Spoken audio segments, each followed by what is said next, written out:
Assalamualaikum warahmatullahi wabarakatuh. Salam sejahtera bagi kita semua. Bapak Ibu pendidik dimanapun berada, kali ini kita akan lanjutkan seri tutorial media pembelajaran Mentimeter yang pada kesempatan ini kita sudah masuk tutorial keempat. Setelah sebelumnya kita mengenal tipe multiple choice dalam pembuatan soal, kemudian kita juga sudah belajar bagaimana membuat word cloud. Kali ini kita akan membahas tentang open-ended question. Open-ended question digunakan untuk membuat pertanyaan yang sifatnya memerlukan jawaban yang luas. Seringkali open-ended question digunakan untuk menggali jawaban dari audiens secara mendalam. Bahkan kita sering mendapati ketika menggunakan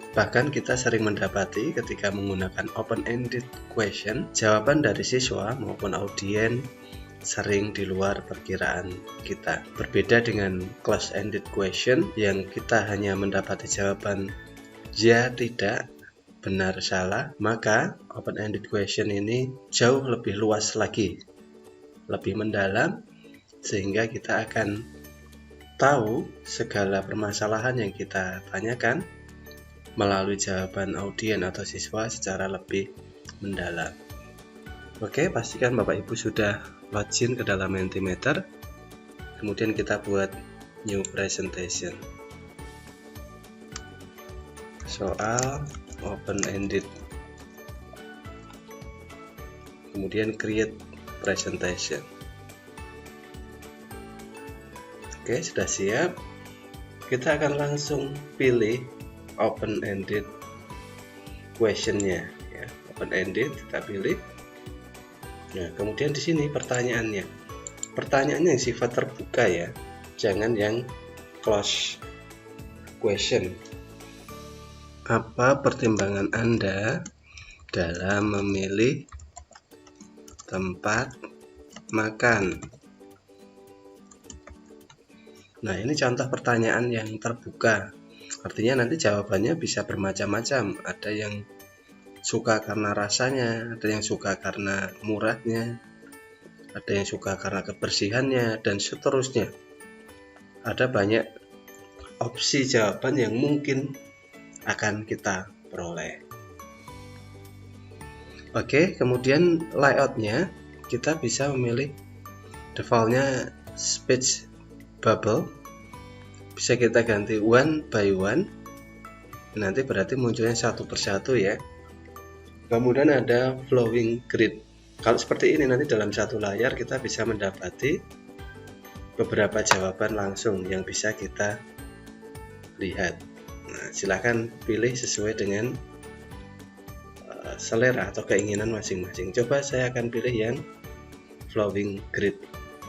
Kemudian ini profanity filter, sama seperti pada word cloud, karena ini kata yang dituliskan langsung oleh audiens, kita akan menghindarkan dari kata-kata yang tabu, kata-kata yang mengandung unsur sara, ujaran kebencian, dan sebagainya. Maka ini akan kita select kata-kata yang tidak pantas. Dari berbagai negara ini kita centang, sehingga nanti akan ditolak apabila ada kata-kata yang tidak pantas. Oke, kita centang semua. Oke, nah kemudian kita tambahkan satu pertanyaan lagi. Nah, kita bisa duplikat saja, ya, supaya nanti tidak usah mencentang, atau add slide kalau mau memulai lagi. Duplikat slide. Nah, kalau ini pertanyaannya adalah pertimbangan dalam memilih, kemudian pertanyaan kedua misalnya, apa yang Anda hindari dalam memilih tempat makan, misalnya seperti itu. Kita pilih yang speech bubble misalnya, ya. Ya, otomatis ini karena duplikat, maka tampilannya sini sudah menggunakan filter kata-kata yang tidak pantas tadi. Nah, kemudian kita akan langsung aktifkan, atau kalau mau ganti tema silahkan, yang ini tidak perlu aja lah, kita tidak usah mengganti temanya. Kita akan langsung presentasikan dan kita akan coba untuk mengisi pertanyaan ini dari sisi pengguna atau user. Oke, kita klik present, kemudian kodenya dimasukkan di user.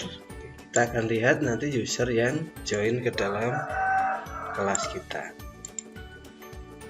Saya akan gunakan dua buah handphone lain untuk mengakses. Oke, kodenya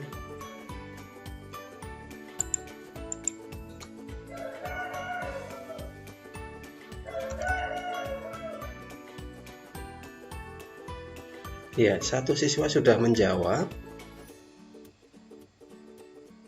Satu audien menjawab dengan jawaban parkir sempit dan kotor.